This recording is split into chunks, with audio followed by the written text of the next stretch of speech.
CDC បើកការពិភាក្សាសំណើសុំចុះបញ្ជីវិនិយោគចំនួន7គម្រោងលើទុន$248 លានអាមេរិក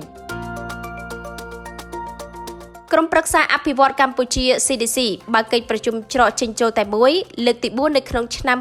2025កាលពីថ្ងៃទី12ខែមីនាដើម្បីពិនិត្យពិភាក្សាលើសំណើសុំចុះបញ្ជីគម្រោងវិនិយោគមានលក្ខណៈសម្បត្តិគ្រប់គ្រាន់ចំនួន7គម្រោងនៅក្នុងពហុវិស័យហើយដែលអាចបង្កើតការងារប្រមាណជាង2000កន្លែង CDC បានឲ្យដឹងថាគម្រោងវិនិយោគទាំង7នេះមានទុនវិនិយោគសរុបប្រមាណ$248 លានអាមេរិកអាចបង្កើតឱកាសការងារបានចំនួន26,000កន្លែងនិងមានមុខសញ្ញាវិនិយោគក្នុងវិស័យឧស្សាហកម្មចំនួន4គម្រោងរួមមានផលិតកម្មថ្មម៉ាមផលិតពិលកែច្នៃស្បែក